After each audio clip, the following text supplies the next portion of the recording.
ಈ ಹಿರಿಯರಿಗೆ ಸ್ವಾಭಿಮಾನ ಜಾಸ್ತಿ. ಅವ್ರಿಗೆ ಎಷ್ಟೇ 4-5 ಜನ ಮಕ್ಕಳಿರಲಿ ಸ್ವಲ್ಪ ಆಲೋಚನೆ ಮಾಡ್ತಾರೆ, ನಾನು ಯಾರಿಗೂ ಭಾರವಾಗಿರಬಾರ್ದು, ನನ್ನ ಪಾಡಿಗೆ ನಾನು ಇರಬೇಕು ಅಂತ.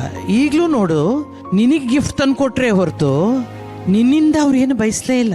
ನಮ್ಮ ಅಜ್ಜಿ ನಮ್ಗೆ ಏನು ಮಾಡೋರು ಗೊತ್ತಾ, ನಾವು ಊರಿಂದ ಬರ್ಬೇಕಾರೆ ಚೀಲದಿಂದ ತೆಗೆದ್ಬಿಟ್ಟು ಒಂದಷ್ಟು ಕಾಯಿನ್ಸ್ನ ನಮಗೆ ಕೊಡೋರು ಗಿಫ್ಟು. ನಮಗೆಲ್ಲ ಕೊಟ್ಬಿಟ್ಟು ನೀನೇ ತಗೋಗು, ನಿಮ್ಮ ಅಪ್ಪನಿಗೆ ಹೇಳ್ಬೇಡ ತಗೋಗು ಅಂತ. ಅಯ್ಯೋ ನಮ್ಮ ಅಜ್ಜಿ ಎಲ್ಲ ಗಾಪ್ಕ ಬಂದ್ಬಿಟ್ರು ಕಣೋ. ನಿಮ್ಮ ಟೀಮ್ ಏನು ರೋಲೆ ಹಿಂಗೆ ಮಾಡ್ತಿದ್ದಾರೆ, ಅಯ್ಯೋಯ್ಯೋ ಯಾರನ್ನ ಕರ್ಕೊಂಡು ಬರ್ತಿರೋ. ಅಮ್ಮ ನೀವು ಬಂದಿದ್ದು ತುಂಬ ಸಂತೋಷ ಅನ್ನಿಸ್ತು. ನೀವು ಯಾವತ್ತೂ ಅವನ್ನ ಬಿಟ್ಟು ಹೋಗಬೇಡಿ. ಬಟ್ ನೀನು ಮಧ್ಯದಲ್ಲಿ ಪ್ರಯತ್ನ ಪಟ್ಟಿರ್ಬೇಕಿತ್ತು ರಘು. ನಾನು 2-3 ಸಲ ಪ್ರಯತ್ನ ಪಟ್ಟಿದ್ದೀನಿ. ನಂಬರು ಸಡನ್ ಆಗಿ ಆಫ್ ಆಗ್ಬಿಟ್ಟಿದೆ.